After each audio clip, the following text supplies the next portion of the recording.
sifundisane ngokuhlakanipha konke siyalane ngamahubo nangesihlabelelo nangamaculo komoya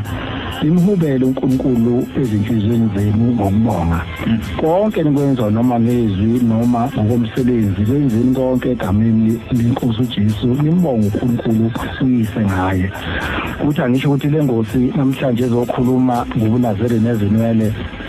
sizokhuluma nje sihlaziya sinikana imikondo ngoba liyasivumela ke iBhayibheli njengoba singesifundile ukuthi asikushare ukuhlakanipha sikuxoxe ukuze sibone izimiso zikaNkulunkulu okusho lokho esikwenzayo kuvunyelwe eBhayibheli impela macingwane uma ufunda bona abasekolose 3 uverse 16 no 17 uthi izwi kaNkulunkulu alihlale phakathi kwethu ivame sifundisane ngokuhlakanipha konke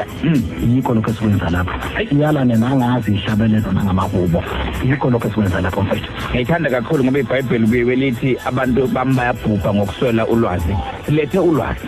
Hosea 4:6 ngiyithanda kakhulu ukuqhamuka nayo siyakomijalo asiqhubeke nayo baba macingwane asibambeke lapha ekutheni sigijime siye kwabaseLevi 10 sifunda uverse 9 no 10 no 11 noma ngeke ngafunda onke lamavesi kodwa asichazisela ngokuthi ungaphuzi wayini naluphuzo olunamandla wena namadodana akho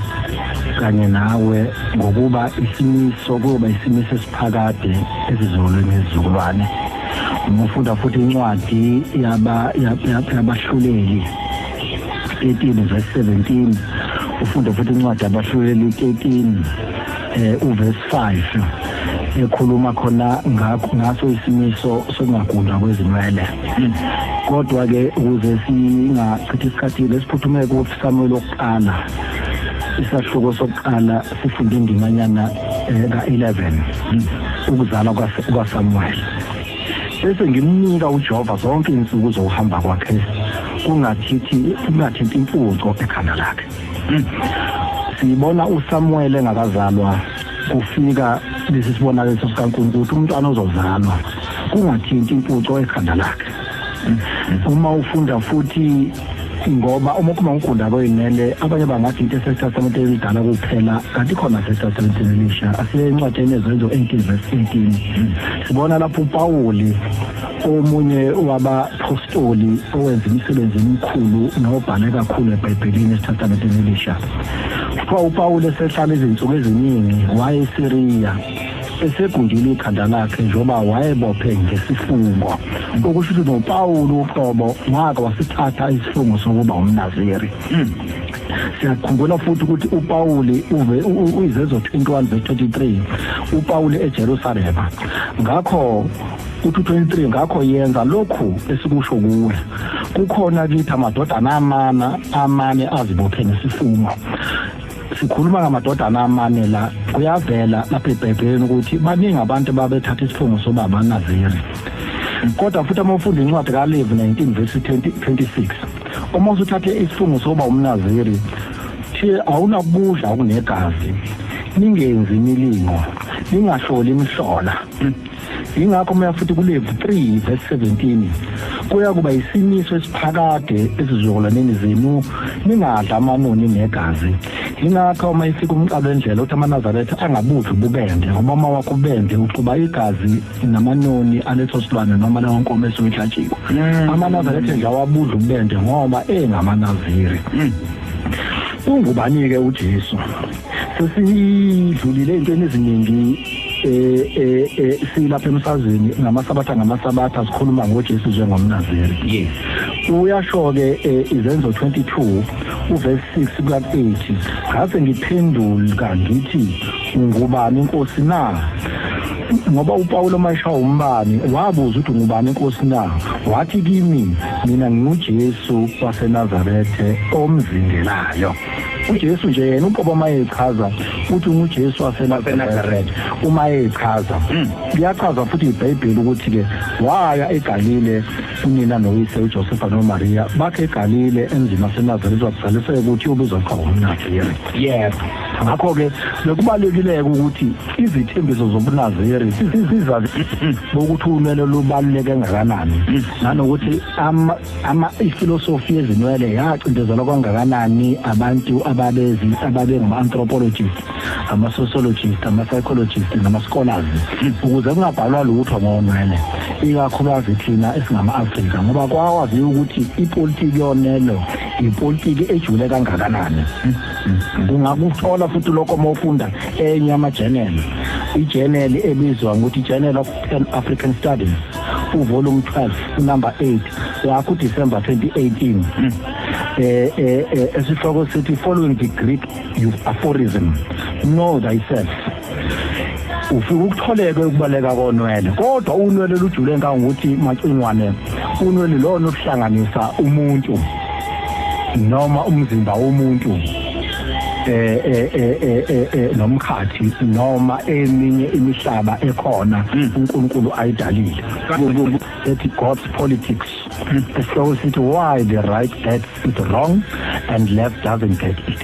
Kuno chapter 1 what opted by right dismissed by left. Siyazi ukuthi thina abacindezelwa emazweni acindezelwa sizibiza ngama-leftist, i-socialist world ngoba nasemzansi eNingizimu Afrika udokotela uPriestley ka-Isakaseme loyaka uyimele nje qelekece ngosekhemese unomlando ojulile ka-Isa lokalo kunomlando ojulile ngokuye lokha esingathi amasijula sikujabulela ukuthi wasikhulula ngoba silapha sesikwazi ukukhuluma kanje la sokhosini ongakhuluma ungahleka ukaba ikajama manje ke uma uyibheka ke lento eBhayibhelini uyibheka uShembe efika nayo sesiyabona uNkulunkulu ngempela uyakwazi ukuze emhlabeni azoletha kubantu imfihlakalo ezihlukahlukene ngoba uShembe sike nemfihlakalo ngoba nonwele luyahla uyazi unwele luyadla ukudla konwele uvitamin B5 uvitamin B6 vitamin B12 ibiotin izinc folic acid uvitamin A C D and E unwele luyadla uba nalo unwele olumuntu ingakho ke sinalokho esithi sune inherent electromagnetic energy ekuyona ekwazi ukuthi umuntu umhlukanise komunye ngalo inina unwele. Ngakho iBhayibheli amakhuluma ngonwele ikhuluma ngesifungo esikhulu amayithi kumqalo endlela ukuthi thina masithatha ke isinqumo soba amaNaziri masihlonse uNkulunkulu impilo yethu yonke ngoba ubuNaziri behlukene nabo ngegaba. Khona umuntu obukhetha ubuNaziri, khona umuntu osuke ezulwini eseyumNaziri ufebe umNaziri emhlabeni impilo yakhe yonke bese khona umuntu obukhetha ubuNaziri isikhathi esithile esibekiwe bese khona umuntu okhetha ubuNaziri impilo yakhe yonke. Abona nje uma ukhuluma ngoShembe ukhuluma ngoJesu bona bangamaNaziri uqobo lwabo abasithathi isifungo sobuNaziri abakhethi ubuNaziri bazala bengamaNaziri ikhaya labo elobuNazaretha baqhamuka kubo ubuNazaretha ababukhethi ubuNazaretha kodwa kahlaphe thina nathi sehlukene khona ababukhetha ubuNazaretha incwadi ebhashashasha kade ukuthi noma singangcoliswa noma yini noma nini kodwa ngazo zonke izikhathi idinga sihlambulule sazi ukuthi amandla asezimeleni izimele izona ezihlanganisa neminye imihlaba uNkulunkulu ayidalile. Yabo itingoma meqhamuka la sofana naye amaNazareth meqhamuka la ayofana naye uShembe ngoba nenwele ekhanda athi noma ngaqhamuka futhi uJesu bawofana naye. Empeleni selapha macengwane uKristu singabheka yonke imihla yokuphila kwakhe ayizange ngiye impuncu ekhanda lakhe ngacheka ngisho izithombe nalezi ezakhiwe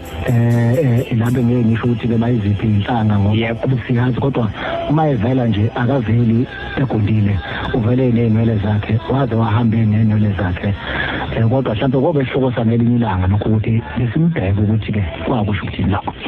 kanti ngubani uShembe bezama ukuphendula lo mbuzo ngenye yengozi zethu namhlanje la sibe khona ihlabelelo zamaNazaretha ungoti lo ekucwaningeni umlando uDr. Ngoki Mahaye asibonga kakhulu baba.